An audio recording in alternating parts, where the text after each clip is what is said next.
ಶ್ರೀಮದ್ಭಾಗವತ ಮಹಾಪುರಾಣದ ವೈಶಿಷ್ಟ್ಯವನ್ನು ವೇದವ್ಯಾಸದೇವರು ಪದ್ಮಪುರಾಣದಲ್ಲಿ ಹೇಳಿದ್ದಾರೆ.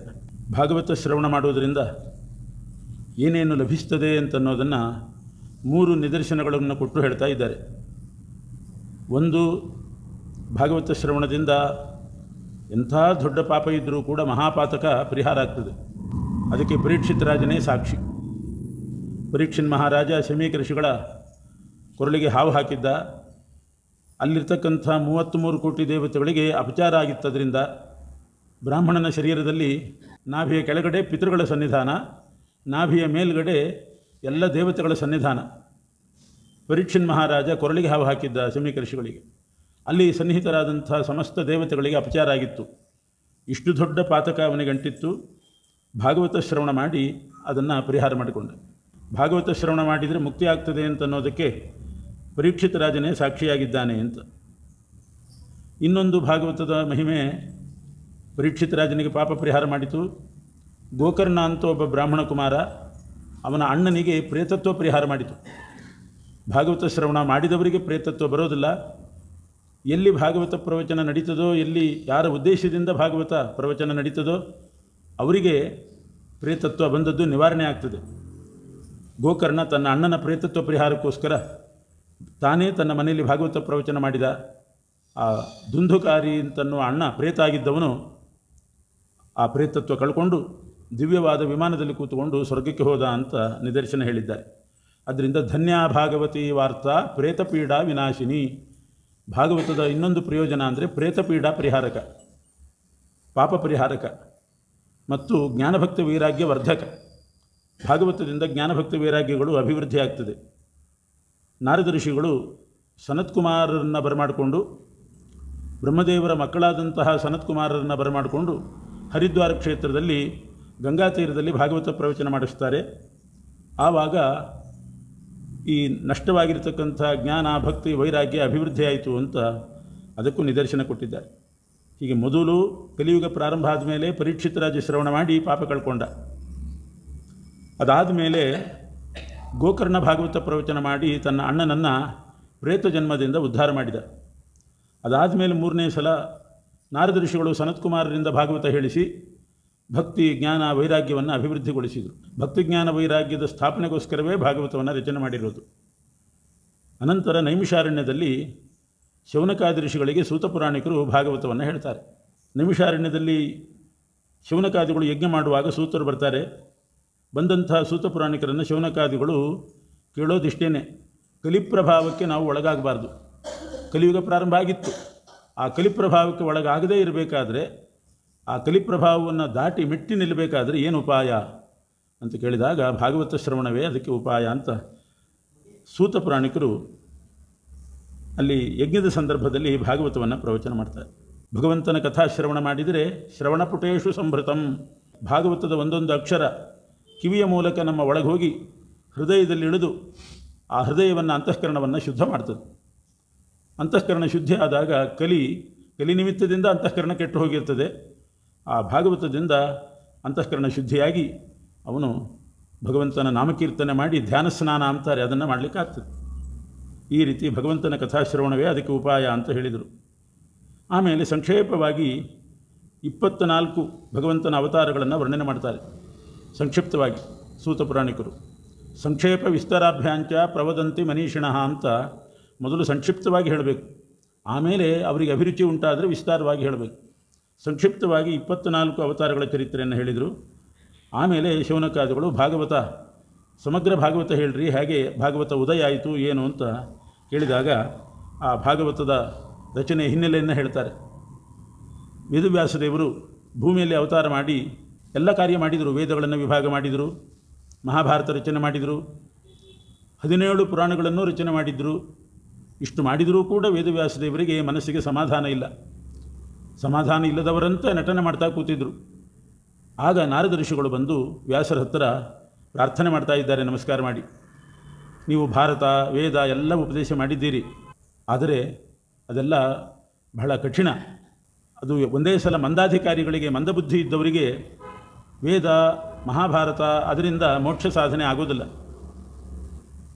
ಮಹಾಭಾರತ ಅರ್ಥವೇ ಆಗೋದಿಲ್ಲ. ಮೇಲ್ನೋಟಕ್ಕೆ ನೋಡಿದರೆ ಮಹಾಭಾರತ ಕೌರವರ ಪಾಂಡವರ ಒಂದು ಜಗಳದ ಕಥೆ ಅಂತ ಅಷ್ಟೇ ಅನ್ನಿಸ್ತದೆ. ಆದರೆ ಸಮಗ್ರ ಮಹಾಭಾರತ ಅಧ್ಯಾತ್ಮನಿಷ್ಠವಾಗಿದೆ. 1,00,000 ಶ್ಲೋಕಗಳಿಗೆ ಆಧ್ಯಾತ್ಮಿಕ ಅರ್ಥ ಇದೆ. ಆ ಮಹಾಭಾರತದ ಅರ್ಥ ತಿಳಿಬೇಕಾದರೆ ವ್ಯಾಸರೇ ತಿಳಿಬೇಕು, ಅವರೇ ರಚನೆ ಮಾಡಿದವರು ಅವರೇ ತಿಳಿಬೇಕು, ಅಥವಾ ಅವರ ವಿಶೇಷ ಅನುಗ್ರಹದಿಂದ ಚತುರ್ಮುಖ ಬ್ರಹ್ಮದೇವರು ತಿಳಿಬಹುದು. ಬೇರೆಯವರಿಗೇನು ಅರ್ಥ ಆಗಲಿಕ್ಕೆ ಸಾಧ್ಯ? ಅದರಿಂದ ಮೇಲ್ನೋಟದ ಅರ್ಥ ಆಗ್ತದಷ್ಟೇ ಹೊರತು ಒಳ ಅರ್ಥ ಆಗೋದಿಲ್ಲ. ಅದಕ್ಕೆ ಸಮಾಧಿ ಭಾಷೆಯಿಂದ ಭಾಗವತವನ್ನು ರಚನೆ ಮಾಡಿರಿ ಅಂತಂದು. ಸಮಾಧಿ ಭಾಷಾ ಅಂತಂದರೆ ನೇರವಾಗಿ ಹೇಳೋದು. ವಿಷ್ಣು ಸರ್ವೋತ್ತಮ ಅಂದರೆ ವಿಷ್ಣು ಸರ್ವೋತ್ತಮ ಅಂತಲೇ ಬಾಯ್ಬಿಟ್ಟು ಹೇಳೋದು, ಹಾಗೆ ಹೇಳೋದು. ಮಹಾಭಾರತ ಇದನ್ನೆಲ್ಲ ನೋಡಿದರೆ ಬೇರೆ ಬೇರೆ ಭಾಷೆಗಳಿದೆ. ಅದರಲ್ಲಿ ದರ್ಶನ ಭಾಷಾ, ಗುಹ್ಯ ಭಾಷಾ, ಸಮಾಧಿ ಭಾಷಾ ಮೂರೂ ಇದೆ. ಕೆಲವು ಕಡೆ ಮಹಾಭಾರತವನ್ನು ಅಲ್ಲಿದ್ದ ಹಾಗೆ ನೋಡ್ಕೊಳ್ಳಿಕ್ಕೆ ಹೋದರೆ ನಮಗೆ ಅಪಾರ್ಥ ಆಗಿಬಿಡ್ತದೆ. ಶಿವ ಸರ್ವೋತ್ತಮ ಅಂತ ಹೇಳಿದ್ದುಂಟು. ಏನರ್ಥ ಶಿವ ಸರ್ವೋತ್ತಮ ಅಂದರೆ? ಅದು ದರ್ಶನ ಭಾಷಾ, ನಮ್ಮ ಸಿದ್ಧಾಂತ ಅಲ್ಲ, ಶೈವ ದರ್ಶನ ಅಂತ ಅರ್ಥ.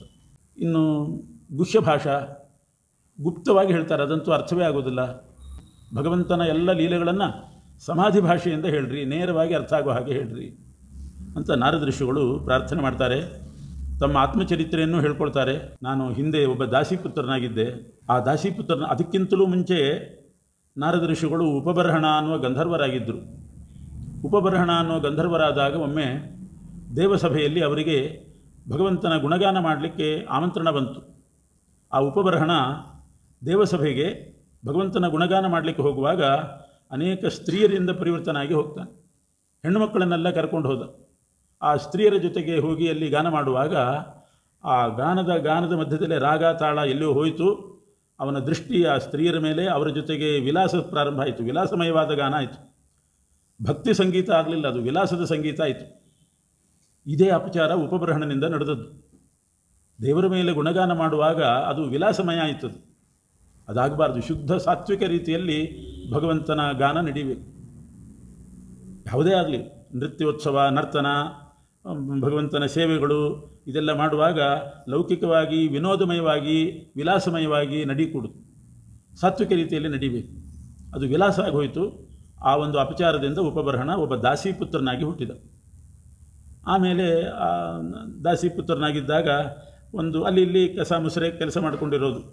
ಒಂದು ಚಾತುರ್ಮಾಸ್ಯ ಕಾಲದಲ್ಲಿ ಅನೇಕ ಮುನಿಗಳು, ಯತಿಗಳು ಚಾತುರ್ಮಾಸ್ಯ ವ್ರತ ತೊಟ್ಟಾಗ ಅಲ್ಲಿ ಕೆಲಸ ಮಾಡ್ತಾ ಇದ್ದ. ಅದೇ ಸಜ್ಜನ ಸಂಘ. ಆ ಸಜ್ಜನರ ಮಧ್ಯದಲ್ಲಿ ಇದ್ದಾಗ ಅಲ್ಲಿ ಒಂದೇ ಊಟ, ಒಂದೇ ಹೊತ್ತು ಊಟ, ಮತ್ತೆಲ್ಲ ಭಗವಂತನ ಕಥಾಶ್ರವಣ ಇದು ನಡೀತಾ ಇತ್ತು. ಅವರು ಎಂಜಲುಗೋಮೆ ಮಾಡೋದು.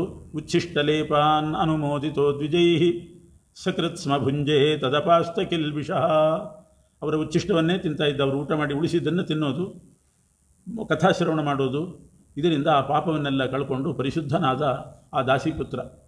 ಅವರು ಮಹಾಕರುಣೆ ಮಾಡಿ ಚಾತುರ್ಮಾಸ್ಯ ಮುಗಿಸಿ ಹೋಗುವಾಗ ಆ ದಾಸಿಪುತ್ರನಿಗೆ ಒಂದಿಷ್ಟು ಭಗವಂತನ ತತ್ವೋಪದೇಶ ಮಾಡಿ ಹೋಗ್ತಾರೆ. ಅದನ್ನೇ ಧ್ಯಾನ ಮಾಡ್ತಾ ಅವನಿಗೆ ಭಗವಂತನ ಸಾಕ್ಷಾತ್ಕಾರ ಆಗ್ತದೆ. ಒಂದು ಕ್ಷಣ ಭಗವಂತನ ಸಾಕ್ಷಾತ್ಕಾರ ಆಯಿತು ಆ ದಾಸಿಪುತ್ರನಿಗೆ. ಮತ್ತೆ ಮತ್ತೆ ಆ ಭಗವದ್ ರೂಪ ನೋಡಬೇಕು ಅಂತ ಇವನು ಎಷ್ಟು ಹಪಹಪಿಸಿದ. ಆದರೆ ಆ ಭಗವದ್ ರೂಪ ಕಾಣಲಿಲ್ಲ. ಅಶರೀರವಾಣಿ ಆಯಿತು. ಈ ಜನ್ಮದಲ್ಲಿ ನಿನಗಿಷ್ಟೇ ಭಾಗ್ಯ. ಈ ಜನ್ಮ ಮುಗಿಸಿ, ಈ ಜನ್ಮ ಮುಗಿದ ಮೇಲೆ ನೀನು ನಾರದನಾಗಿ ಜನ್ಮ ಎತ್ತತಿ. ಆವಾಗ ನಿರಂತರ ನನ್ನ ಗುಣಗಾನ ಮಾಡಿಕೊಂಡು ನೀನು ಯಾವಾಗ ಬೇಕಾದರೆ ನನ್ನ ದರ್ಶನ ಪಡಿಬಹುದು ಅಂತ ಭಗವಂತ ಅಶರೀರವಾಣಿಯಿಂದ ಹೇಳಿದ. ಆಮೇಲೆ ಆ ದಾಸಿಪುತ್ರನೇ ನಾರದರಾದದ್ದು. ಅಂಥ ನಾರದರು ಇನ್ನಷ್ಟು ತಮಗೆ ಭಕ್ತಿ ಬರಬೇಕು, ಲೋಕಕ್ಕೂ ಭಕ್ತಿ ಉಂಟಾಗಬೇಕು ಅಂತ ಹೇಳಿ ಭಕ್ತಿದ್ರೇಕವನ್ನು ಉಂಟು ಮಾಡುವಂಥ ಭಾಗವತ ರಚನೆ ಆಗಲಿ ಅಂತ ನಾರದರು ಪ್ರಾರ್ಥನೆ ಮಾಡಿದರು. ಭಾಗವತದ ವೈಶಿಷ್ಟ್ಯ ಏನು ಅಂತಂದರೆ, ಭಾಗವತ ಶ್ರವಣ ಮಾಡ್ತಾ ಮಾಡ್ತಾ ಪರಮಾತ್ಮನಲ್ಲಿ ಭಕ್ತಿ ಅಭಿವೃದ್ಧಿ ಆಗ್ತಾ ಹೋಗ್ತದೆ. ಸುಮ್ಮನೆ ಅದರ ಶ್ಲೋಕಗಳನ್ನು ಶ್ರವಣ ಮಾಡಿದರೆ ಭಕ್ತಿ ಅಭಿವೃದ್ಧಿ ಆಗ್ತದೆ. ಯಾಕೆ ಅಂದರೆ ಪ್ರತಿ ಅಕ್ಷರದಲ್ಲಿ ಭಗವಂತನ ಸನ್ನಿಧಾನ ಇದೆಯಂತೆ. ಅಂಥ ಭಾಗವತವನ್ನು ನೀವು ರಚನೆ ಮಾಡಿದರೆ ಆ ಭಕ್ತಿಯಿಂದ, ಭಾಗವತದಿಂದ ಭಕ್ತಿ ಬರ್ತದೆ, ಭಕ್ತಿಯಿಂದ ಎಲ್ಲರೂ ಉದ್ಧಾರ ಆಗ್ತಾರೆ ಅಂತ ಹೇಳಿ ತಮ್ಮ ಆತ್ಮಚರಿತ್ರೆಯನ್ನು ಹೇಳಿ ನಾರದರು ಪ್ರಾರ್ಥನೆ ಮಾಡಿದರು. ನಾರದರ ಪ್ರಾರ್ಥನೆ ಪ್ರಕಾರ ಸಮಾಧಿ ಭಾಷೆಯಿಂದ ಭಾಗವತ ರಚನೆ ಆಯಿತು. ಏನು ವ್ಯಾಸರು ಭಾಗವತದಲ್ಲಿ ವಿಷಯ ಬರೆದರು ಅಂದರೆ, ಮಹಾಭಾರತದ ಕೊನೆಯ ಘಟ್ಟದಿಂದ ಭಾಗವತ ಪ್ರಾರಂಭ ಆಗ್ತದೆ. ಭಾಗವತದ ಇದಕ್ಕೆ ಹಿನ್ನೆಲೆಯಾಗಿ ಮಹಾಭಾರತ ಯುದ್ಧ ಮುಗಿದಿದೆ. ಎಲ್ಲರೂ ಕೂಡ ತಮ್ಮ ತಮ್ಮ ಶಿಬಿರದಲ್ಲಿ ವಿಶ್ರಾಂತಿ ಪಡಿತಾ ಇದ್ದಾರೆ. ದ್ರೌಪದಿಯ ಮಕ್ಕಳು ಅವರು ಒಂದು ಶಿಬಿರದಲ್ಲಿ ಮಲ್ಕೊಂಡಿದ್ದರು. ಆವಾಗ ಅಶ್ವತ್ಥಾಮಾಚಾರ್ಯರು ಯುದ್ಧ ಮುಗಿದ ಮೇಲೆ ಶಿಬಿರದಲ್ಲಿ ಉಪಪಾಂಡವರು ಮಲಗಿದಾಗ ಅಶ್ವತ್ಥಾಮಾಚಾರ್ಯರು ಹೋಗಿ ಆ ಪಾಂಡವರ ಮಕ್ಕಳ ಶಿರಶ್ಛೇದ ಮಾಡ್ತಾರೆ. ನಿದ್ದೆ ಮಾಡುವಾಗ ಏನು ಮಾಡಲಿಕ್ಕೆ ಸಾಧ್ಯ? ಹೋದರು, ಎಲ್ಲರೂ ತಲೆ ಕಡ್ದು ಹಾಕಿದರು. ಆ ತಲೆಬುರುಡೆಗಳನ್ನು ತೊಗೊಂಡು ಹೋಗಿ ದುರ್ಯೋಧನನಿಗೆ ತೋರಿಸಿ ದುರ್ಯೋಧನನನ್ನು ಪ್ರೀತಿಪಡಿಸಿ ನಾನು ಕೃತಾರ್ಥ ಅಂದ್ಕೊಂಡ್ರು ಅಶ್ವತ್ಥಾಮಾಚಾರ್ಯ. ದುರ್ಯೋಧನ ಅಶ್ವತ್ಥಾಮಾಚಾರ್ಯಗೆ ಹೇಳಿದ್ದ, ಆ ದ್ರೌಪದಿಯ ಮಕ್ಕಳ ತಲೆ ಕಡಿದು ನನಗೆ ತೋರಿಸಬೇಕು ಅಂತ ಹೇಳಿದ್ದ. ಆದ್ದರಿಂದ ಅವನಿಗೆ ಪ್ರೀತಿ ಆಗಲಿ ಅಂತ, ದುರ್ಯೋಧನನಿಗೆ ಪ್ರೀತಿ ಆಗಬೇಕು, ಅವನೊಂದು ಕೆಲಸ ಕೊಟ್ಟಿದ್ದಾನೆ ಅದನ್ನು ಮಾಡಬೇಕು ಅಂತ ಅಶ್ವತ್ಥಾಮಾಚಾರ್ಯರು ಈ ಕಾರ್ಯ ಮಾಡಿದರು. ಅವರು ರುದ್ರಾಂಶ ಸಂಭೂತರು, ವೈಷ್ಣವ ಅಗ್ರಗಣ್ಯರು ಅಂತಾರೆ ರುದ್ರದೇವರನ್ನು, ಪರಶುಕ್ಲತ್ತರೆ ಬಿಟ್ಟರೆ. ಆದರೂ ವಿಷ್ಣು ಭಕ್ತರಾದಂಥ ಪಾಂಡವರ ಮಕ್ಕಳನ್ನು ಹೀಗೆ ಕೊಂದರು. ಸ್ವಲ್ಪ ಅಶ್ವತ್ಥಾಮಾಚಾರ್ಯರ ಮನಸ್ಸು ಕೆಟ್ಟಿತ್ತು. ಮನೋನಿಯಾಮಕರೇ ಅವರು, ರುದ್ರದೇವರು, ಅವರ ಅವತಾರನೇ ಅಶ್ವತ್ಥಾಮ. ಆದರೆ ದುರ್ಯೋಧನನ ಅನ್ನದಿಂದ ಅವರ ಮನಸ್ಸು ಕಲುಷಿತವಾಗಿತ್ತು. ಅದಕ್ಕೆ ಮಲಗಿದಂಥ ದ್ರೌಪದೇಯರನ್ನು ಅಂದರೆ ಉಪಪಾಂಡವರನ್ನು ವಧೆ ಮಾಡಿದರು. ಅಶ್ವತ್ಥಾಮಾಚಾರ್ಯರಿಗೆ ಉಪಪಾಂಡವರನ್ನು ಕೊಲ್ಲಬೇಕು ಅಂತಿದ್ದಿಲ್ಲ, ದುರ್ಯೋಧನನಿಗೆ ಬೇಕಾಗಿದೆಯಲ್ಲ ಅದಕ್ಕೆ ಕೊಂದರು. ತನಗೇನೂ ಪ್ರೀತಿ ಇಲ್ಲ, ದುರ್ಯೋಧನನಿಗೆ ಪ್ರೀತಿ ಆಗಬೇಕು. ಇಂಥ ಕರ್ಮ ಅಶ್ವತ್ಥಾಮಾಚಾರ್ಯ ಮಾಡ್ತಾರೆ. ಆಮೇಲೆ ಅಷ್ಟೇ ಸಾಲದೆ ಪಾಂಡವರ ವಂಶ ನಿರ್ವಂಶ ಆಗಬೇಕು ಅಂತ ದುರ್ಯೋಧನ ಹೇಳಿದ್ದ. ಅದಕ್ಕೋಸ್ಕರ ಉತ್ತರಾದೇವಿ ಆವಾಗ ಗರ್ಭಿಣಿಯಾಗಿದ್ಲು. ಅರ್ಜುನನ ಸೊಸೆ ಅಭಿಮನ್ಯುವಿನ ಹೆಂಡತಿ. ಆ ಗರ್ಭದಿಂದ ಮತ್ತೆ ಒಂದು ಗಂಡು ಮಗು ಹುಟ್ಟಿದರೆ ಪಾಂಡವರ ಸಂತತಿ ಬೆಳೀತದೆ, ಅದು ಸಂಪೂರ್ಣ ವಿಚ್ಛಿನ್ನ ಆಗಿಬಿಡಬೇಕು, ಇದು ದುರ್ಯೋಧನನ ಆಸೆ. ಆದ್ದರಿಂದ ಅಶ್ವತ್ಥಾಮಾಚಾರ್ಯರು ಮಲಗಿದ ಉಪಪಾಂಡವರನ್ನು ಕೊಂದದ್ದಲ್ಲದೆ ಗರ್ಭಿಣಿಯಾದ ಉತ್ತರಾದೇವಿಗೆ ಆ ಗರ್ಭದ ಮೇಲೂ ಬ್ರಹ್ಮಾಸ್ತ್ರ ಪ್ರಯೋಗ ಮಾಡಿದರು. ಆವಾಗ ಉತ್ತರಾದೇವಿ ಕೃಷ್ಣನ ಮೊರೆ ಹೋಗ್ತಾಳೆ. ಶ್ರೀಕೃಷ್ಣ ಕೊನೆಗೆ ಬಂದಂಥ ಈ ವಿಪತ್ತನ್ನು ಪರಿಹಾರ ಮಾಡಬೇಕು ಅಂತ ಹೇಳಿ ಯೋಗಶಕ್ತಿಯಿಂದ ಉತ್ತರಾದೇವಿಯ ಹೊಟ್ಟೆ ಒಳಗೆ ಹೋಗಿ ಆ ಪರೀಕ್ಷಿತನನ್ನು ಸಂರಕ್ಷಣೆ ಮಾಡ್ತಾನೆ. ಆವಾಗ ಕುಂತಿದೇವಿ ಕೃಷ್ಣನನ್ನು ಬಹಳ ವಿಶೇಷವಾಗಿ ಸ್ತೋತ್ರ ಮಾಡ್ತಾಳೆ. ಎಷ್ಟು ಸಲ ಕೃಷ್ಣ ರಕ್ಷಣೆ ಮಾಡಿದ್ದಾನೆ. ಪದೇ ಪದೇ ಕೃಷ್ಣ ಪಾಂಡವರ ಹತ್ತಿರ ಬರೋದು, ಇವರ ಆಪತ್ತುಗಳನ್ನು ಪರಿಹಾರ ಮಾಡೋದು.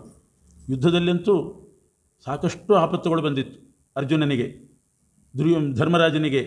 ಅದನ್ನೆಲ್ಲ ಕೃಷ್ಣ ಪರಿಹಾರ ಮಾಡಿದ.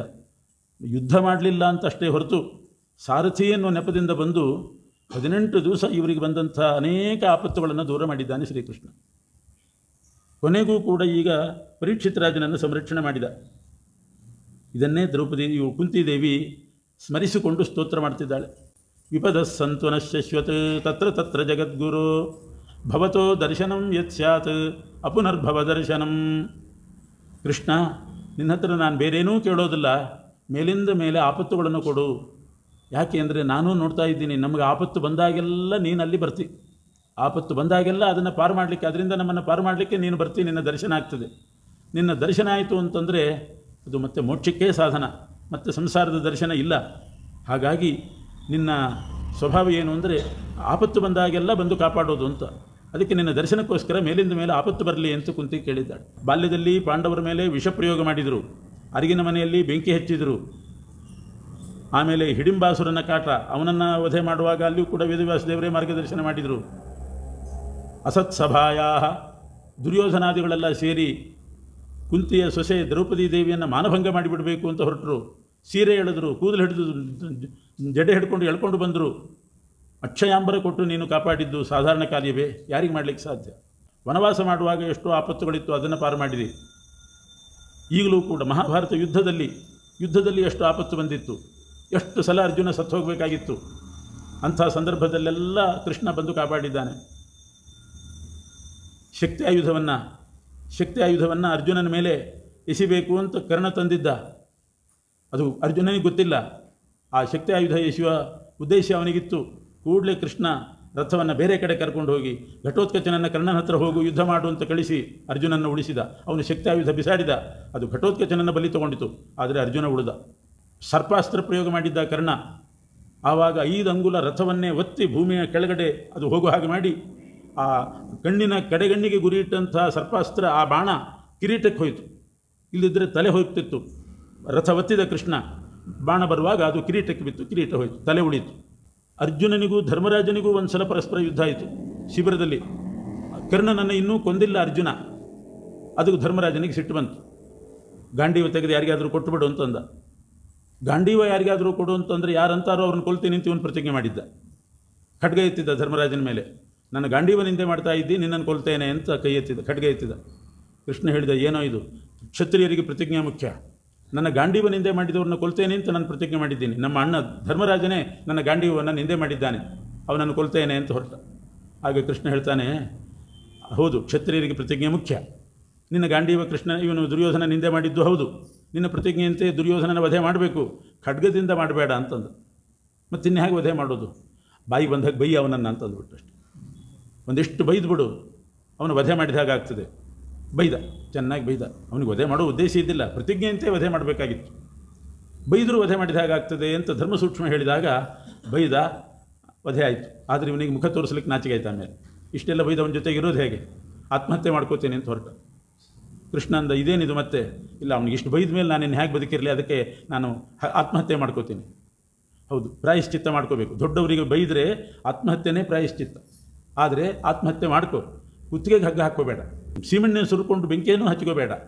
ನಾನು ಆತ್ಮಹತ್ಯೆ ಉಪಾಯ ಬೇರೆ ಹೇಳ್ತೀನಿ ಏನು ಅಂತ. ಅದು ಪ್ರಾಯಶ್ಚಿತ್ತ ಆಗಬೇಕು, ನಿಜ. ಪ್ರತಿಜ್ಞಾ ಪರಿಪಾಲನೆಯೂ ಆಗಬೇಕು, ಈ ಕಡೆ ಪ್ರಾಯಶ್ಚಿತ್ತನೂ ಆಗಬೇಕು. ನಿನ್ನನ್ನು ನೀನು ಹೊಗಳ್ಕೊ ಅಂದ್ಬಿಟ್ಟು ಆತ್ಮಪ್ರಶಂಸೆ ಮಾಡ್ಕೋ. ಸರಿ, ನಾನು ಅಂಥವನು ಇಂಥವನು ಅಂತ ಹೊಗಳ್ಕೊಂಡ. ಆಯ್ತು, ಸರಿ, ಆತ್ಮಹತ್ಯೆನೂ ಆಯಿತು ಅಂತಂದ ಕೃಷ್ಣ. ಆಮೇಲೆ ಇಬ್ಬರೂ ಸೇರಿ, ಧರ್ಮರಾಜ ಅರ್ಜುನ ಇಬ್ಬರೂ ಸೇರಿ ನಕ್ಕು ಕೃಷ್ಣನ ಕಾಲಿಗೆ ಬಿದ್ದರು. ನೀವಿಲ್ದಿದ್ರೆ ನಾವಿಬ್ಬರು ಸತ್ತು ಹೋಗ್ತಿದ್ವಿ ಅಂತ. ಇದು ಧರ್ಮ ಸೂಕ್ಷ್ಮ. ನಾನು ಧರ್ಮರಾಜ, ಈ ಸೂಕ್ಷ್ಮ ನನಗೆ ಗೊತ್ತಿಲ್ಲ ಅಂತಾನೆ. ಅರ್ಜುನ ಅಂದ, ನಾನು ಬೇಕಾದಷ್ಟು ಓದಿದ್ದೀನಿ, ಇಷ್ಟು ಧರ್ಮ ಸೂಕ್ಷ್ಮ ನನಗೆ ಗೊತ್ತಿಲ್ಲ. ಕೃಷ್ಣ ಎಂಥ ಧರ್ಮ ಸೂಕ್ಷ್ಮ ಜ್ಞಾನಿ. ಇದೆಲ್ಲ ಇಂಥದ್ದು. ಎಷ್ಟು ಸೈಂಧವನನ್ನು ಕೊಲ್ಲುವಾಗ ಹಗಲಿನಲ್ಲಿ ಸೂರ್ಯನ ಬೆಳಕು ಬರದಂತೆ, ಇಡೀ ಪ್ರಪಂಚದಲ್ಲಿ ಸೂರ್ಯನ ಬೆಳಕು ಬರದೇ ಇದ್ದ ಹಾಗೆ ಕತ್ತಲೆ ಸೃಷ್ಟಿ ಮಾಡಿದ. ಹಗಲಲ್ಲಿ ಕತ್ತಲೆ ಸೃಷ್ಟಿ ಮಾಡೋದು ಅಂದರೆ ಹಗಲು ರಾತ್ರಿ ಮಾಡಿಬಿಟ್ಟ. ಸೈಂಧವನನ್ನು ಕೊಲ್ಲಕ್ಕೆ ಅನುಕೂಲ ಆಯಿತು. ಕುಂತಿದೇವಿ ಇದನ್ನೆಲ್ಲ ಸ್ಮರಣೆ ಮಾಡಿ, ನೀನು ಅಪಾರ ಕರುಣೆ ನಮ್ಮ ಮೇಲೆ, ನಾವೇನೂ ಮಾಡಿಲ್ಲ, ನೀನು ಬಹಳ ನಮ್ಮನ್ನು ಅನುಗ್ರಹ ಮಾಡಿದ್ದಿ ಅಂತ ಸ್ತೋತ್ರ ಮಾಡ್ತಾಳೆ. ಆಮೇಲೆ ಭೀಷ್ಮಾಚಾರ್ಯರ ಹತ್ರ ಪಾಂಡವರನ್ನ ಕರ್ಕೊಂಡು ಹೋಗಿ ಭೀಷ್ಮರಿಂದ ಉಪದೇಶ ಮಾಡಿಸ್ತಾನೆ ಕೃಷ್ಣ. ಈ ಕಡೆ ಉತ್ತರಾದೇವಿಯ ಗರ್ಭರಕ್ಷಣೆನೂ ಮಾಡ್ತಾ ಇದ್ದಾನೆ ಒಂದು ರೂಪದಿಂದ. ಇನ್ನೊಂದು ರೂಪದಿಂದ ಧರ್ಮರಾಜನಿಗೆ ಬೇಜಾರಾಗಿದೆಯಲ್ಲ ಅಂತ ಧರ್ಮರಾಜ ಇವ್ರನ್ನೆಲ್ಲ ಕರ್ಕೊಂಡು ಭೀಷ್ಮರ ಹತ್ರ ಹೋದ. ಭೀಷ್ಮರಿಂದ ಉಪದೇಶ ಮಾಡಿಸಿದ. ಈ ಯುದ್ಧದಿಂದ ನಿನಗೇನೂ ನರಕ ಇಲ್ಲ, ಇದು ಧರ್ಮಯುದ್ಧ. ಧರ್ಮಯುದ್ಧ ಆದ್ದರಿಂದ ನೀನು ಭಯಪಡಬೇಕಾಗಿಲ್ಲ. ನನ್ನಿಂದ ಪ್ರಜಾನಾಶ ಆಯಿತು, ನನ್ನಿಂದ ಯುದ್ಧನಾಯಿತು, ಯುದ್ಧ ಆಯಿತು, ಪ್ರಜಾನಾಶ ಆಯಿತು ಅಂತ ಚಿಂತೆ ಮಾಡಬೇಡ. ಭೀಷ್ಮರ ಬಾಯಿಂದ ಉಪದೇಶ ಮಾಡಿಸ್ತಾನೆ. ಭೀಷ್ಮರ ಬಾಯಿಂದ ಅಂದ್ರೇನು? ತಾನೇ ಭೀಷ್ಮರ ಒಳಗೆ ನಿಂತುಕೊಂಡು, ಮೊದಲು ತಾನು ಹೇಳಿದ, ಕೇಳಿಲ್ಲ ಧರ್ಮರಾಜ, ಅದಕ್ಕೆ ಭೀಷ್ಮರ ಒಳಗೆ ನಿಂತು ಹೇಳಿದ. ಸಮಾಧಾನ ಆಯಿತು ಧರ್ಮರಾಜನಿಗೆ. ಆಮೇಲೆ ಭೀಷ್ಮರು ಕೊನೆಗೆ ಶಾಂತಿ ಪರ್ವವನ್ನು ಉಪದೇಶ ಮಾಡಿ ಅವರು ನಿರ್ಯಾಣ ಮಾಡಿದರು ಭೀಷ್ಮರು. ಆಮೇಲೆ ಕೃಷ್ಣ ದ್ವಾರಕೆಗೆ ಹೋದ. ಈ ಕಡೆ ಪರೀಕ್ಷಿತ ರಾಜ ಹುಟ್ಟಿದ. ಪರೀಕ್ಷಿತ ರಾಜ ಹುಟ್ಟುವ ಹೊತ್ತಿಗೆ ಸರಿಯಾಗಿ ಯುಧಿಷ್ಠಿರ ಅಶ್ವಮೇಧ ಯಾಗ ಮಾಡಬೇಕು ಅಂತಲೂ ಒಂದು ಪ್ರಯತ್ನ. ಭೀಷ್ಮಾಚಾರ್ಯ ಹೇಳಿದರು, ಯುದ್ಧ ಧರ್ಮಯುದ್ಧ, ಇದರಿಂದ ಪಾಪ ಇಲ್ಲ ಅಂತ. ಆದರೂ ಒಂದು ವೇಳೆ ಬಂದಿದ್ದರೆ ಒಂದು ಅಶ್ವಮೇಧ ಯಾಗ ಮಾಡಿದರೆ ಆಯಿತು, ಒಳ್ಳೆಯ ಕೆಲಸ. ಬಂದಿದ್ದರೆ ಪಾಪ ಪರಿಹಾರ ಆಗ್ತದೆ, ಇಲ್ಲದಿದ್ದರೆ ವಿಷ್ಣು ಪ್ರೀತಿ ಅಂತೂ ಹಾಗೇ ಆಗ್ತದೆ. ಒಂದು ಇಂಥದ್ದಕ್ಕೆ ಹಿಂದೇಟು ಹಾಕಬೇಕಾಗಿಲ್ಲ, ಮಾಡಿದರೆ ಆಯಿತು ಅಂತ ಹೇಳಿ ಒಂದು ಅಶ್ವಮೇಧ ಯಾಗ ಮಾಡಲಿಕ್ಕೆ ಹೊರಟಿದ್ದಾನೆ. ಅದನ್ನೂ ನಿಮಿತ್ತ ಮಾಡಿಕೊಂಡು ಪರೀಕ್ಷಿತ ರಾಜ ಹುಟ್ಟಿದ ಕೂಡಲೇ ಅಶ್ವತ್ಥಾಮಾಚಾರ್ಯ ಬ್ರಹ್ಮಾಸ್ತ್ರದಿಂದ ಮತ್ತೆ ಸತ್ತಿದ್ದ, ಅವನನ್ನೂ ಬದುಕಿಸಬೇಕು ಅಂತ ಕೃಷ್ಣ ಬಂದ. ಪರೀಕ್ಷಿತ ರಾಜನನ್ನು ಬದುಕಿಸಿದ. ಅಶ್ವಮೇಧ ಯಾಗನೂ ಕೂಡ ನಡೆಯುವ ಹಾಗೆ ಮಾಡಿದ. ಆಮೇಲೆ ಕುಂತಿ, ಗಾಂಧಾರಿ ಇವರೆಲ್ಲರೂ ಕೂಡ ಕಾಡಿಗೆ ಹೋಗ್ತಾರೆ. ಪಾಂಡವರು ಕೂಡ, ಅರ್ಜುನ ದ್ವಾರಕೆಗೆ ಹೋಗ್ತಾನೆ. ಅಲ್ಲಿ ಕೃಷ್ಣ ಪರಂಧಾಮಕ್ಕೆ ಹೋಗಿದ್ದಾನೆ ಅಂತ ಗೊತ್ತಾಯಿತು. ಬಂದು ವಿಷಯ ತಿಳಿಸಿದ ಮೇಲೆ ಪಾಂಡವರು ಕೂಡ ಸ್ವರ್ಗಾರೋಹಣ ಮಾಡಿದರು.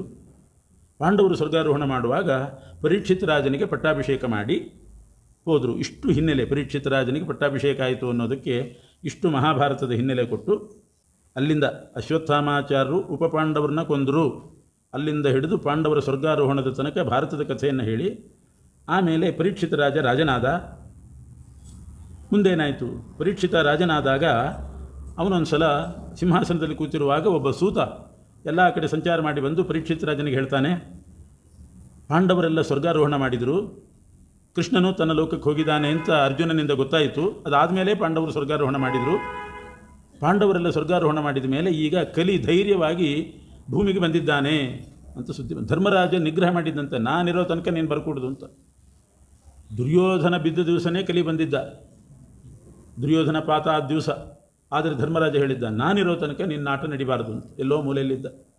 ಧರ್ಮರಾಜ ಪಾಂಡವರೆಲ್ಲ ಸ್ವರ್ಗಾರೋಹಣ ಮಾಡಿದ ಮೇಲೆ ಕಲಿ ಬಂದ. ಪರೀಕ್ಷಿತ ರಾಜನಿಗೆ ಗೊತ್ತಾಯಿತು, ನನ್ನ ಕಾಲದಲ್ಲಿ ಬಂದಲ್ಲ, ನಾನು ಅವನನ್ನು ನಿಗ್ರಹ ಮಾಡ್ತೇನೆ, ಅವನನ್ನು ಕೊಂದು ಬಿಡ್ತೇನೆ ಅಂತ ಪರೀಕ್ಷಿತ ರಾಜ ದಿಗ್ವಿಜಯಕ್ಕೆ ಹೊರಡ್ತಾನೆ. ಎಲ್ಲ ಕಡೆ ದಿಗ್ವಿಜಯ ಮಾಡಿ ಹಸ್ತಿನಾಪುರಕ್ಕೆ ಬರುವಾಗ ಕಲಿಯನ್ನು ಕಂಡ. ಆ ಕಲಿ ರಾಜನ ರೂಪದಲ್ಲಿರ್ತಾನೆ. ಅವನ ಎದುರುಗಡೆ ಒಂದು ಹಸು, ಅದು ಭೂಮಿ, ಹಸುವಿನ ರೂಪದಲ್ಲಿ ಭೂದೇವಿ ಇರ್ತಾಳೆ. ಆ ಭೂಮಿ ಗೋರೂಪದಲ್ಲಿ ಅಳ್ತಾ ಇರ್ತಾಳೆ, ಕಣ್ಣೀರು ಹಾಕ್ತಾ ಇರ್ತಾಳೆ ಭೂದೇವಿ. ಆ ರಾಜನ ವೇಷದಲ್ಲಿ ಕಲಿ ಇದ್ದಾನೆ. ಅಲ್ಲಿ ಒಂದು ಎತ್ತು ಇತ್ತು. ಆ ಎತ್ತಿಗೆ ಒಂದೇ ಕಾಲು, 3 ಕಾಲು ಹೋಗಿ 1 ಕಾಲು, ಒಂಟಿಗಾಲಿನ ಎತ್ತು. ಅದರ ಎದುರುಗಡೆ ನಿಂತು ಹಸು ಅಳ್ತಾ ಇದೆ. ಆ ರಾಜನ ವೇಷದಲ್ಲಿದ್ದವನು 1 ಕಾಲನ್ನು ಮುರಿಯೋ ಪ್ರಯತ್ನ ಮಾಡ್ತಿದ್ದಾನೆ. ಪರೀಕ್ಷಿತನಿಗೆ ಅರ್ಥ ಆಯಿತು, ಇವನು ರಾಜ ಅಲ್ಲ, ನೃಪಲಿಂಗಧರ ಶತ್ರು, ರಾಜನ ವೇಷ ಹಾಕ್ಕೊಂಡಂಥ ಕಲಿ ಇವನು. ಗೊತ್ತಾಯಿತು. ಎತ್ತು 1 ಕಾಲಿನಲ್ಲಿ ನಿಂತಿದೆ ಅಂತಂದರೆ 3 ಪಾದವನ್ನು ಕಳ್ಕೊಂಡಿರ್ತಕ್ಕಂಥ ಧರ್ಮವೇ ಏಕಪಾದದಲ್ಲಿ ನಿಂತಿದೆ ಅಂತ ಅರ್ಥ ಮಾಡಿಕೊಂಡೆ. ತಪಸ್ಸು, ಶೌಚ, ದಯಾ, ಸತ್ಯ, ಇದು ಧರ್ಮದ 4 ಪಾದ. ತಪಸ್ಸು, ಶೌಚ, ದಯಾ, ಸತ್ಯ. ತಪಸ್ಸು, ಶೌಚ, ದಯ 3 ಹೋಗಿದೆ. ಸತ್ಯ ಅನ್ನೋ 1 ಪಾದದಲ್ಲಿ ಎತ್ತು ನಿಂತಿದೆ. ಇದು ಅರ್ಥ ಆಯಿತು. ಹಸು ಅಳ್ತಾ ಇದೆ ಅಂದರೆ ಭೂದೇವಿ ಗೋರೂಪದಲ್ಲಿ ನಿಂತು ಪಾಂಡವರೆಲ್ಲ ಬಿಟ್ಟು ಹೋದದ್ದಕ್ಕೆ, ಕಲಿ ಬಂದದ್ದಕ್ಕೆ ಅಳ್ತಾ ಇದ್ದಾಳೆ. ಭೂದೇವಿ ಅಳ್ತಾ ಇದ್ದಾಳೆ. ಕಲಿ ಅಂಥವರು ರಾಜರಾಗಿ ಬಂದರೆ ಭೂದೇವಿ ಅಳ್ತಾಳೆ. ಇದನ್ನು ನೋಡಿ ಪರೀಕ್ಷಿತ ರಾಜ ಆ ರಾಜನನ್ನು, ಕಲಿ ರಾಜನ ವೇಷದಲ್ಲಿದ್ದ ಕಲಿಯನ್ನು ಕೊಲ್ತೇನೆ ಅಂತ ಹೊರಟ. ಆವಾಗ ಆ ಕಲಿ ಕಾಲಿಗೆ ಬಿದ್ದು ಪ್ರಾರ್ಥನೆ ಮಾಡಿಕೊಂಡ. ಪ್ರಾರ್ಥನೆ ಮಾಡ್ತಾನೆ, ನನ್ನನ್ನು ಕೊಲ್ಲಬೇಡ, ನೀ ಹೇಳಿದಲ್ಲಿ ಇರ್ತೀನಿ, ನೀ ಹೇಳಿದಾಗ ಕೇಳ್ತೀನಿ ಅಂತ. ದೈವೇಚ್ಛೆ, ಹರಿಸಂಕಲ್ಪ ಅದನ್ನು ತಿಳ್ಕೊಂಡು ಪರೀಕ್ಷಿತ ರಾಜ 5 ಜಾಗ ಕೊಟ್ಟು, ಜೂಜಾಡುವವರಲ್ಲಿರು, ಸುರಾಪಾನ ಮಾಡ್ತಕ್ಕಂಥವರಲ್ಲಿರು, ವೇಶ್ಯಾಸ್ತ್ರೀಯರಲ್ಲಿರು, ಕೊಲೆಗಡುಕರಲ್ಲಿರು, ಚಿನ್ನದಲ್ಲಿ ಅತಿ ವ್ಯಾಮೋಹ ಯಾರು ಮಾಡ್ತಾರೆ ಅವರಲ್ಲಿರು ಅಂತ ಇಷ್ಟು 5 ಜಾಗವನ್ನು ಕೊಟ್ಟು ಕಲಿ ನಿಗ್ರಹ ಮಾಡಿದ. ಪರೀಕ್ಷಿತ ರಾಜ ರಾಜನಾದ ಕೂಡಲೇ ಮೊದಲು ಮಾಡಿದ್ದೇನು ಅಂತಂದರೆ ಕಲಿ ನಿಗ್ರಹ. ಇಲ್ಲದೇ ಇದ್ದರೆ ಈ 5 ಬಿಟ್ಟು ಕಲಿ ಎಲ್ಲ ಕಡೆ ವ್ಯಾಪಿಸ್ತಾ ಇದ್ದ. ಎಲ್ಲ ಕಡೆ ಬರ್ಕೂಡ್ದು, ಈ 5 ಜಾಗದಲ್ಲಿ ಮಾತ್ರ ಇರಬೇಕು, ಕಲಿಯುಗ ನಡೀಬೇಕು, ಕಲಿಯುಗ ನಡೀಬೇಕು, ಕಲಿ ಇರಬೇಕು, 5 ಜಾಗದಲ್ಲಿ ಮಾತ್ರ ಇರಲಿ ಅಂತ ನಿರ್ಬಂಧ ಮಾಡಿ ದೊಡ್ಡ ಸಾಹಸ ಮಾಡಿದ ಪರೀಕ್ಷಿತ ರಾಜ. ಕಲಿಗೆ ಅವಕಾಶ ಕೊಡೋದಲ್ಲ, ರಾಜರು ಬಂದ ಕೂಡಲೇ ಕಲಿಗೆ ಅವಕಾಶ ಕೊಡಬಾರ್ದು, ಕಲಿಯನ್ನು ನಿಗ್ರಹ ಮಾಡಬೇಕು ಅಂತ ಸೂಚಿಸಿದ. ಅಲ್ಲಿ ಧರಾಧರ್ಮ ಸಂವಾದ ಅಂತ ಇದೆ, ಬಹಳ ವಿಶೇಷವಾದಂಥ ಒಂದು ಭಾಗ. ಧರ ಅಂದರೆ ಭೂಮಿ, ಧರ್ಮ ಅಂದರೆ ಅದೇ ಎತ್ತು, ಧರ್ಮದ ವೇಷದಲ್ಲಿದ್ದಂಥ ಎತ್ತು. ಅವರಿಬ್ಬರ ಸಂವಾದ, ಅದನ್ನು ಭಾಗವತ ಹೇಳ್ತಾ ಇದೆ. ಭಗವಂತನ ಗುಣಪೂರ್ಣತ್ವಕ್ಕೆ ದಿವ್ಯವಾದ ನಿದರ್ಶನ. ಭಾಗವತ ಹೊರಟಿರೋದೇ ಅರ್ಥೋಯಂ ಬ್ರಹ್ಮಸೂತ್ರಾಣ, ಬ್ರಹ್ಮಸೂತ್ರದ ಅರ್ಥ ಇದು. ಅಂದ್ರೇನು? ಬ್ರಹ್ಮಸೂತ್ರ ಮೊದಲು ಹೇಳೋದೇನು? ಭಗವಂತನ ಗುಣಪೂರ್ಣತ್ವವನ್ನು. ಅದನ್ನು ಈ ಪ್ರಥಮ ಸ್ಕಂಧ ಈ ಧರಾಧರ್ಮ ಸಂವಾದದಲ್ಲಿ ತೋರಿಸ್ತಾ ಇದೆ. ಆ ಭೂದೇವಿ ಧರ್ಮರಾಜನನ್ನು, ಅಂದರೆ ಈ ಎತ್ತನ್ನು ಹೇಳೋದು, ಯಾರು ನಿನಗೆ ಇಂಥ ಪ್ರಸಂಗ ತಂದುಕೊಟ್ರು? 3 ಕಾಲು ಮುರಿದು ಅದು ನಿಂತುಕೊಂಡಂಥ ಎತ್ತು ಆ ಭೂಮಿಯನ್ನು ಕೇಳ್ತಾ ಇದೆ, ಹಸುವನ್ನು ಕೇಳ್ತಾ ಇದೆ. ಯಾಕೆ ಕೇಳ್ತಾ ಇದ್ದೆ ನೀನು? ಏನಾಗಿದೆ ನಿನಗೆ? ಮಾನಸಿಕವಾದ ಚಿಂತೆ ಕಾಣ್ತಾ ಇದೆ, ಹೊರಗಿನಿಂದ ದೇಹಕ್ಕೇನೂ ಇಲ್ಲ. ಮಾನಸಿಕವಾಗಿ ಆಧಿ ಅಂದರೆ ಮಾನಸಿಕ ವ್ಯಥೆ ನಿನ್ನಲ್ಲಿ ಎದ್ದು ಕಾಣಿಸ್ತಾ ಇದೆ. ಏನು ನಿನಗೆ ಚಿಂತೆ? ಮಾನಸಿಕವಾದ ರೋಗ ಏನು? ಆಗ ಧರೋವಾಚ, ಧರಾದೇವಿ ಹೇಳ್ತಾಳೆ, ಅಂದರೆ ಆ ಗೋವು ಹೇಳ್ತದೆ, ಭವಾನ್ ಹಿ ವೇದ ತತ್ಸರ್ವಂ, ಎಲ್ಲ ನಿನಗೆ ಗೊತ್ತಿದೆ. ನಾನು ಯಾಕೆ ಹೇಳ್ತಾ ಇದ್ದೇನೆ ಅಂತಂದರೆ, ಇದನ್ನೇ ವಾದಿರಾಜಗುರು ಸಾರ್ವಭೌಮರು ತಮ್ಮ ಯುಕ್ತಿಮಲ್ಲಿಕೆಯಲ್ಲಿ ಗುಣಸೌರಭದಲ್ಲಿ ಉಲ್ಲೇಖ ಮಾಡ್ತಾರೆ. ಗುಣಸೌರಭ, ಯುಕ್ತಿಮಲ್ಲಿಕಾದಲ್ಲಿ ಗುಣಸೌರಭ ಮೊದಲನೇದ್ದು. ಭಗವಂತ ಗುಣಪೂರ್ಣ ಅಂತ ಸಮರ್ಥನೆ ಮಾಡಲಿಕ್ಕೆ ಹೊರಟದ್ದು. ಅದರಲ್ಲಿ ಇಷ್ಟು ಶ್ಲೋಕಗಳನ್ನು ಹಾಕಿ ಭಾಗವತ ನೋಡ್ರಿ, ಭಗವಂತ ಗುಣಪೂರ್ಣ ಅಂತ ಗೊತ್ತಾಗ್ತದೆ ಅಂತ ಉಲ್ಲೇಖ ಮಾಡ್ತಾರೆ. ಏನಿದೆ, ಎಷ್ಟು ಗುಣಗಳಿದೆ ಪರಮಾತ್ಮನಲ್ಲಿ. ಅಂಥ ಗುಣಪೂರ್ಣನಾದ ಭಗವಂತ ಭೂಮಿಯನ್ನು ಬಿಟ್ಟು ಹೋದ, ಕಲಿ ಬಂದಿದ್ದಾನೆ, ದೋಷಪೂರ್ಣನಾದ ಕಲಿ ಬಂದ, ಅದು ಕಳ್ತಾ ಇದ್ದೀನಿ ಅಂತ ಭೂದೇವಿ ಆ ಧರ್ಮನಿಗೆ ಎತ್ತಿಗೆ ಹೇಳೋ ಪ್ರಸಂಗ.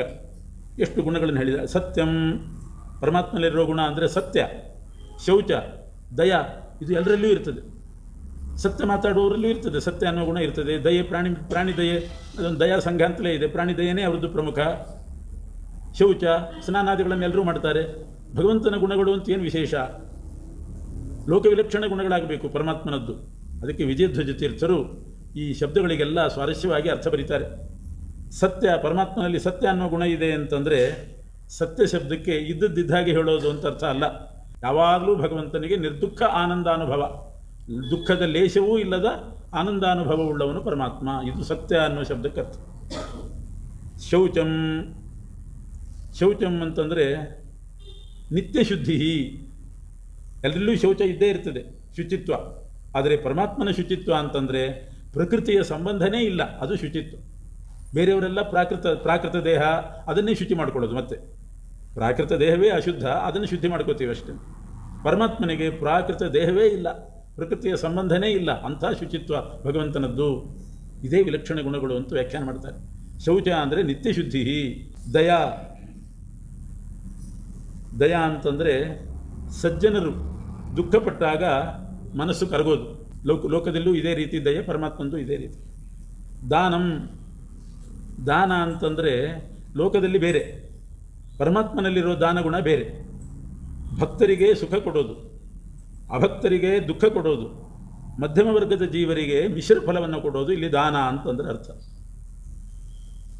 ಲೋಕದಲ್ಲಿ ದ್ರವ್ಯಗಳನ್ನು ಅಥವಾ ಪದಾರ್ಥಗಳನ್ನು, ವಸ್ತ್ರಾದಿಗಳನ್ನು ಇನ್ನೊಬ್ಬರಿಗೆ ಕೊಡೋದು, ಸತ್ಪಾತ್ರಕ್ಕೆ ಕೊಡೋದನ್ನು ದಾನ ಅಂತ ಕರೀತಾರೆ. ಭಗವಂತನಲ್ಲಿ ದಾನ ಅಂತಂದರೆ ಭಕ್ತ ಅಭಕ್ತ ಮಧ್ಯಮರಲ್ಲಿ ಅವರಿಗೆ ಯೋಗ್ಯವಾದ ಫಲವನ್ನು ಕೊಡೋದು. ತ್ಯಾಗ, ತ್ಯಾಗ ಅಂತಂದರೆ ಸನ್ಯಾಸಿಗಳು ಮಾಡುವ ತ್ಯಾಗಕ್ಕೆ ತ್ಯಾಗ ಅಂತ ಲೋಕದಲ್ಲಿ ಕರೀತಾರೆ. ಭಗವಂತನಲ್ಲಿ ತ್ಯಾಗ ಅನ್ನೋ ಗುಣ ಅಂದ್ರೇನು? ತ್ಯಾಗ ಅಂತಂದರೆ ಅಭಿಮಾನ ಬಿಡೋದು ಅಂತ ಅರ್ಥ. ಮಿಥ್ಯಾಭಿಮಾನವನ್ನು ಬಿಡಬೇಕು. ಪರಮಾತ್ಮನಿಗೆ ಯಾವುದ್ರ ಮೇಲೂ ಕೂಡ ಮಿಥ್ಯಾಭಿಮಾನ ಇಲ್ಲ. ಲೋಕದಲ್ಲಿ ಅದು ಇದೆ, ಆ ತ್ಯಾಗ ಯಾರೂ ಮಾಡಿಲ್ಲ ಅಷ್ಟೆ. ನಂದು ನಂದು ಅನ್ನುವಂಥ ಮಿಥ್ಯಾಭಿಮಾನ ಪ್ರತಿಯೊಬ್ಬರಿಗೂ ಇರ್ತದೆ. ಭಗವಂತನಿಗೆ ಈ ಮಿಥ್ಯಾಭಿಮಾನ ಎಲ್ಲವೂ ಅವನದ್ದೇ, ಆದರೆ ನಂದು ಅನ್ನುವಂಥ ಮಿಥ್ಯಾಭಿಮಾನ ಅವನು ಇಟ್ಕೊಂಡಿಲ್ಲ. ಸಂತೋಷ, ಸಂತೋಷ ಅಂತಂದರೆ ಪರಮಾತ್ಮನ ಸಂತೋಷ ಅಂದರೆ ಸ್ವರೂಪಾನಂದಾನುಭವ ಅಂತ ಅರ್ಥ. ಬೇರೆಯವರಿಗೆ ಸಂತೋಷ ಅಂತಂದರೆ ಅಲಂಬುದ್ಧಿ, ಸಾಕು ಅಂತ ಅನ್ನೋ ಬುದ್ಧಿ. ನೀರು ಕುಡಿದಷ್ಟು, ಒಂದು ತಂಬಿಗೆ ನೀರು ಕುಡಿದ ಮೇಲೆ ಸಂತೋಷ ಆಯಿತು ಅಂದರೆ ಇನ್ನು ಸಾಕು ನನಗೆ ಅಂತ ಅರ್ಥ. ಪರಮಾತ್ಮನಿಗೆ ಸಂತೋಷ ಅಂದರೆ ಸ್ವರೂಪಾನಂದ. ಆರ್ಜವಂ, ಆರ್ಜವ ಅಂತಂದರೆ ರುಜುತ್ವ, ಪ್ರಾಮಾಣಿಕತನ, ಅದು ಒಂದೇ. ಪರಮಾತ್ಮ ಮನಸ್ಸಿನಲ್ಲಿ ಏನು ಚಿಂತನೆ ಮಾಡ್ತಾನೆ, ಬಾಯಲ್ಲೂ ಅದನ್ನೇ ಹೇಳ್ತಾನೆ, ಕೃತಿಯಲ್ಲೂ ಅದನ್ನೇ ಮಾಡ್ತಾನೆ. ಹೇಳೋದೊಂದು ಮಾಡೋದೊಂದು ಇಲ್ಲ, ಇದು ಆರ್ಜವ. ಶಮ ಅಂತಂದರೆ ಸ್ವತಃ ಪರಮಾತ್ಮ ಪ್ರಿಯರೂಪನಾಗಿದ್ದಾನೆ, ಇದು ಶಮ ಅಂತ ಅವನ ಗುಣಕ್ಕೆ ಹೆಸರು. ದಮ ಅಂತಂದರೆ ಇಂದ್ರಿಯಗಳನ್ನೆಲ್ಲ ತನ್ನ ಅಧೀನದಲ್ಲಿ ಇಟ್ಕೊಳ್ಳೋದು, ಇದು ದಮ ಅಥವಾ ಶತ್ರು ನಿಗ್ರಹ. ತಪ ಅಂದರೆ ಪರಮಾತ್ಮನಿಗೆ ತಪಸ್ಸು ಅಂತಂದರೆ ಆಲೋಚನ, ಜ್ಞಾನ, ಜ್ಞಾನವೇ ತಪಸ್ಸು. ಬೇರೆ ಕಡೆ ತಪಸ್ಸು ಅಂದರೆ ಚಾಂದ್ರಾಯಣಾದಿ ವ್ರತಾನುಷ್ಠಾನ, ಉಪವಾಸ ನಿಯಮ, ಅದು ತಪಸ್ಸು. ಸಾಮ್ಯಂ ಅಂದರೆ, ಸಾಮ್ಯಂ ಅಂದರೆ ಎಲ್ಲ ಕಡೆಯಲ್ಲಿರ್ತಕ್ಕಂಥ ಪರಮಾತ್ಮ ನಿರ್ದುಷ್ಟ ಗುಣಪೂರ್ಣ. ನಾಯಿಯಲ್ಲೇ ಇರಲಿ, ಗೋವಿನಲ್ಲೇ ಇರಲಿ, ಪರಮಾತ್ಮ ನಿರ್ದುಷ್ಟ ಗುಣಪೂರ್ಣ, ಇದು ಸಾಮ್ಯ ಅನ್ನೋದು.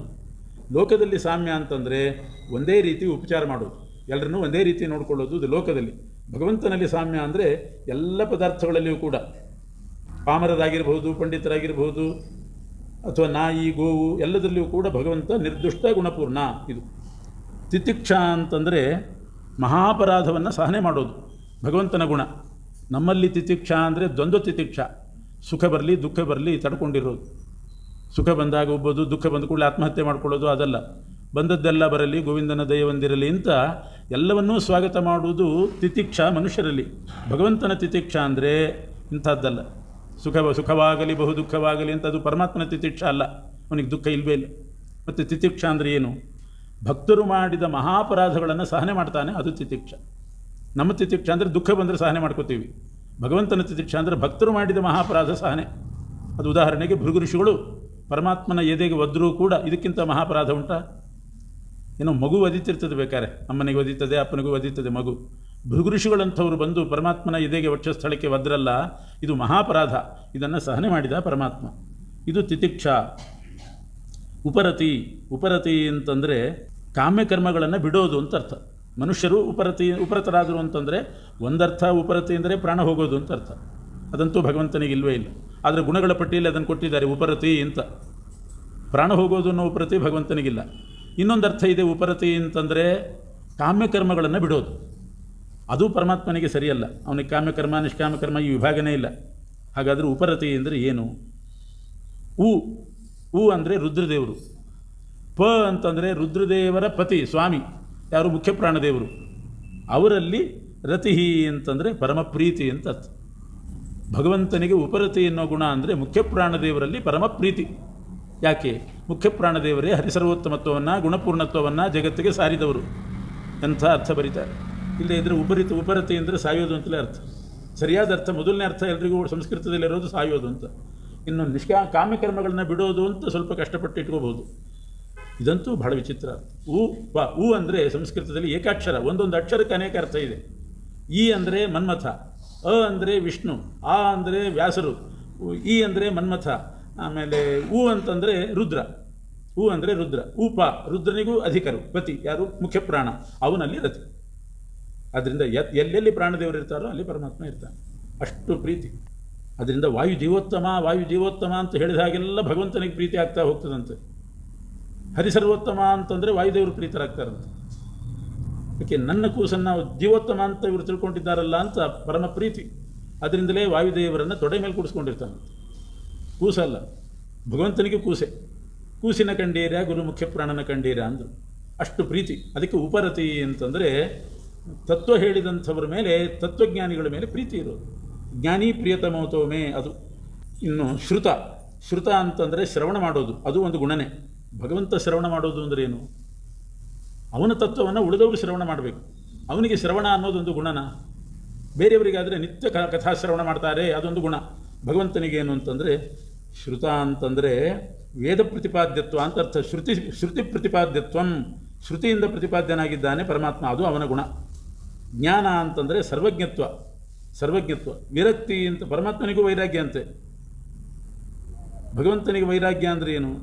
ಎಲ್ಲವೂ ಅಸಾರ ಅನ್ನೋ ಬುದ್ಧಿ, ಎಲ್ಲವೂ ತಾನೊಬ್ಬ ಬಿಟ್ಟು, ತನ್ನ ರೂಪ ಬಿಟ್ಟು ಇನ್ನೆಲ್ಲವೂ ಕೂಡ ಅಸಾರ ಅನ್ನೋ ಬುದ್ಧಿ ಪರಮಾತ್ಮನಿಗಿದೆ. ಬೇರೆಯವರಿಗೆ ವೈರಾಗ್ಯ ಅಂತಂದರೆ ಶಬ್ದಾದಿ ವಿಷಯಭೋಗಗಳನ್ನು ಬಿಡೋದು.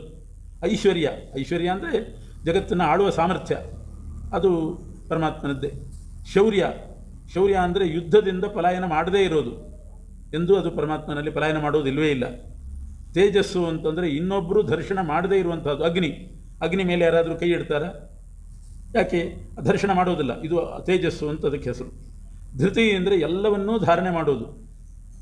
ಅಥವಾ ಧೈರ್ಯ ಅಂತಂದರೆ ವಿಕಾರ ಆಗುವ ಸಂದರ್ಭದಲ್ಲಿಯೂ ಮನೋವಿಕಾರಕ್ಕೆ ಒಳಗಾಗದೇ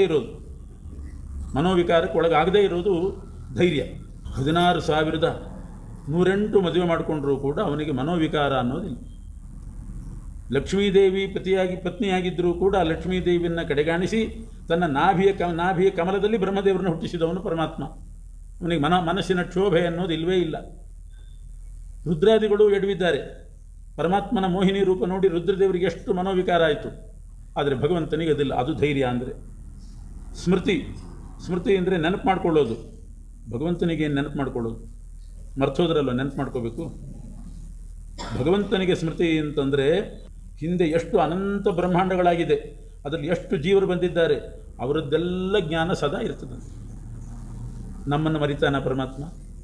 ಹಿಂದೆ ಆಗಿ ಹೋಗಿರ್ತಕ್ಕಂಥ ಅನಂತ ಬ್ರಹ್ಮಾಂಡಗಳಲ್ಲಿ ಇರ್ತಕ್ಕಂಥ ಅನಂತ ಜೀವರನ್ನು ಸರಿಯಾದ ಜ್ಞಾನ, ಪ್ರತ್ಯಕ್ಷದ ಜ್ಞಾನ ಇದ್ದ ಹಾಗೆ ಇರ್ತದೆ ಪರಮಾತ್ಮನಿಗೆ. ಇದು ಸ್ಮೃತಿ ಅಂತಂದರೆ.